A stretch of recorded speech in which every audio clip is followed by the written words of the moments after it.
All right. Welcome to the Willow Legal Group Coffee Chat. We are here with Ginny Bonifacino, and Ginny is the partner and co-founder of Nazareth and Bonifacino. I did it twice in a row. And they are Maryland's first certified B Corp law firm.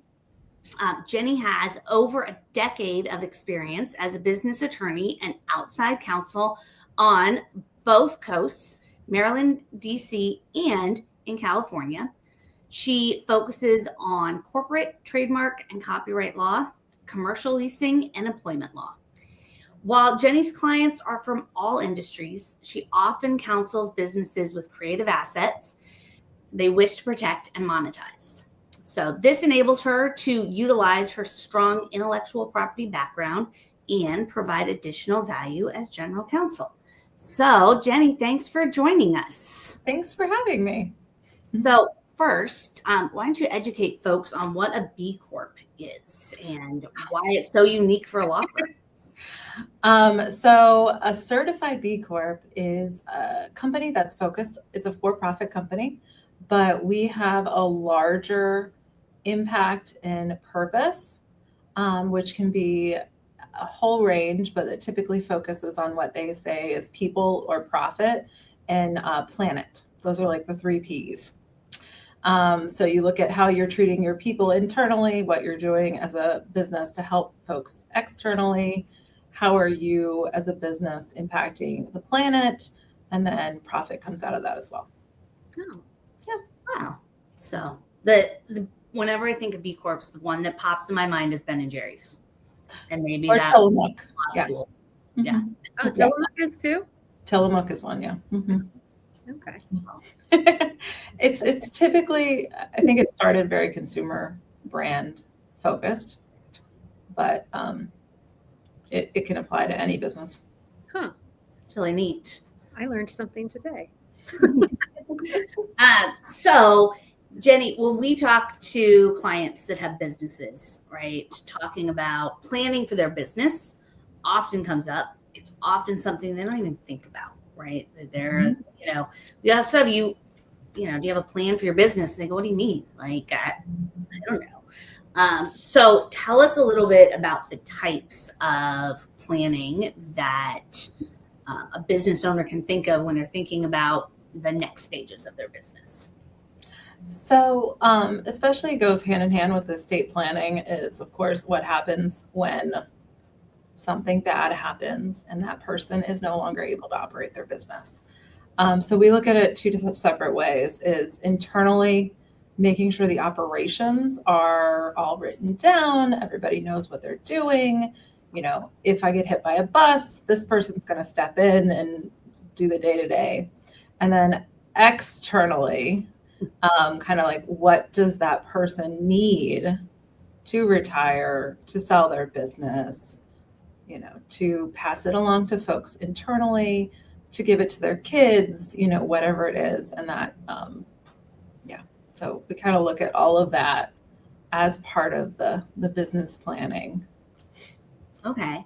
And when we talk to folks about succession planning, especially one of the things that I think conversation I have all the time is, well, if you don't do anything, what do you think about your kids inheriting your share of your business and your siblings or whoever your other co-business owners are? Mm-hmm. Then you get to operate that business with your kids. And it's usually like this wide-eyed, like, wait a second, what? Yeah. If you don't have a plan, then, your business partner and your kids could be partners. And I haven't met anyone yet that has wanted that.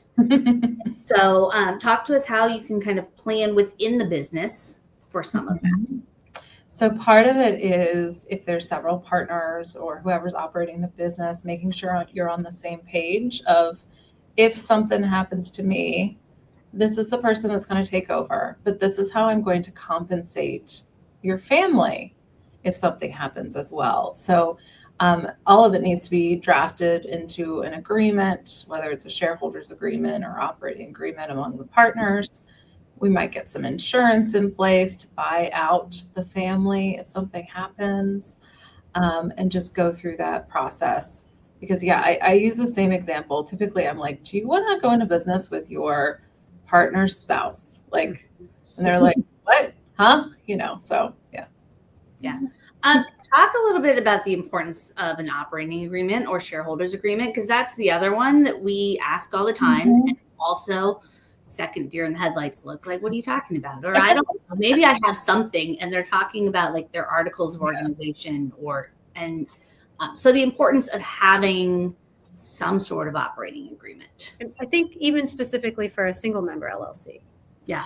So for a single member, I'm less worried just because it is the one person, unless there is some sort of underlying special reason that we need a real full-length operating agreement. We do simple resolutions that just list who owns the company, who operates the company, who has authority to do what.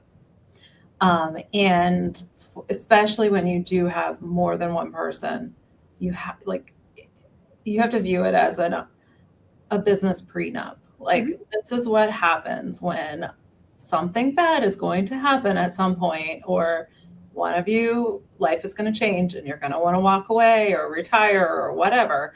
And just thinking through those questions of what happens if. And it also covers who makes decisions and is a really great way of getting out in front of conflict.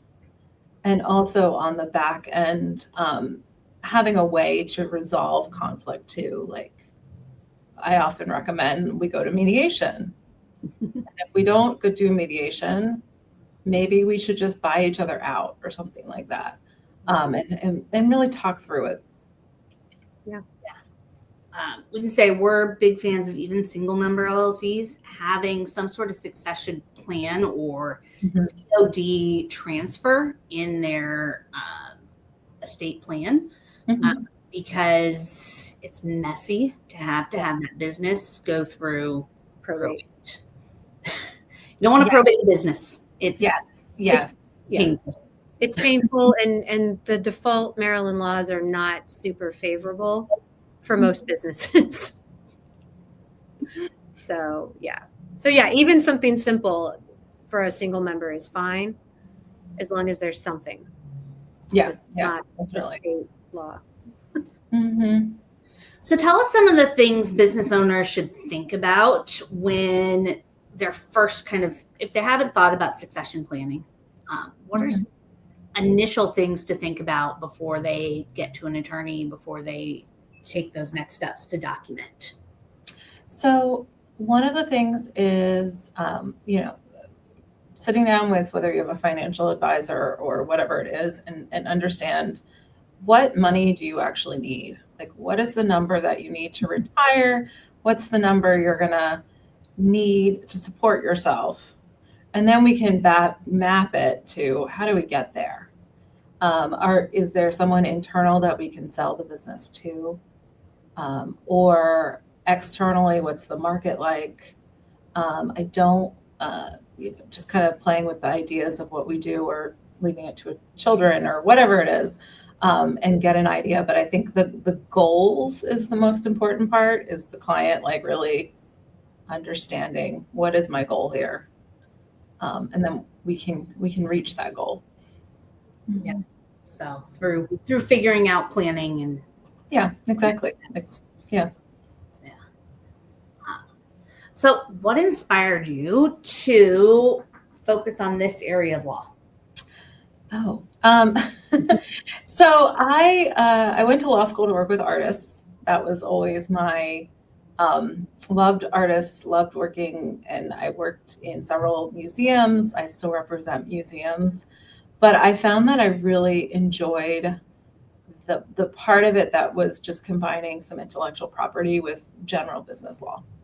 And I love seeing what folks are up to and just kind of helping them along. It's fun and interesting. Yeah. Do you have any, when we think about artists, right? They're a unique group, right? In planning business or estate planning. Do you have any specific tips for artists in business, or things that you've seen a lot of people make mistakes that are easily correctable? One of the biggest ones is that just because something's on the internet does not mean it's up for grabs. It's like the biggest thing ever. And a lot of clients just like don't, somebody sets up their website and pulls an image and they don't have a license, and then they get a cease and desist letter. So that's the biggest. Now, the other part of that, though, is a lot of your insurance companies, like general commercial insurance, will defend that too. So if you do get that letter, you don't necessarily have to like run to an attorney. You should reach out to your insurance. So that's like one of the low hanging fruit that just people mess up all the time. The other thing is I think folks confuse the different types of intellectual property as well. And so that causes some confusion just in how you're figuring out how to protect things. It's just, there's different types, and they're protected in different ways. So when does someone know? So say someone's set up their LLC and they have an operating agreement. What's your kind of rule of thumb or advice on seeking a business attorney? And when does DIY no longer work? Conflict, right? Thinking, prepping, not, oh my gosh, someone sued me. Understood. So I typically would say at the very beginning, it's helpful to at least have a conversation to make sure you are setting your LLC up correctly. You do have the appropriate operating agreement. And I mean, I've had clients come to me with Maryland LLCs, but they have a agreement that's written under Nebraska law, and that kind of. I think where you can put your spend is a good, solid contract with your clients. However you're generating your revenue, making sure that contract is good and has been blessed and is written in a way that you understand it, but you also can negotiate it with your clients. You don't have to come back to the attorney every time, but you get what it says. Because a lot of times I think as long as clients have the guidance, they can file with Maryland. Like, Maryland's super online, you can do it. It's easy. Yeah. But I think putting the money towards, let's make sure that your documents are in order, is a good balance. Yeah. Smart. And then we'll probably cover this, but if you give one piece of advice that you wish more people understood when it came to business law or succession planning specifically, what would that be? It's never too early to start. That's a good one. Yeah, I think that, I would say it's, start with the end in mind, and we'll work towards it. Mm-hmm.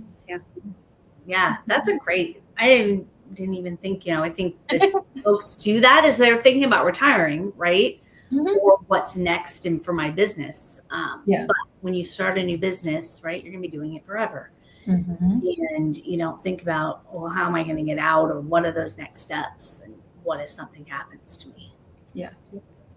And a lot of it, to really get the value out of a business, sometimes you need time. You need a plan.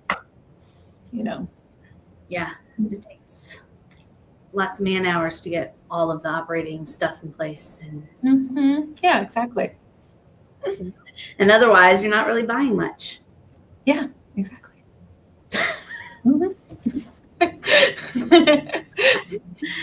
So, Lindsay, you want to ask the question we ask everyone? Yep. Our final question.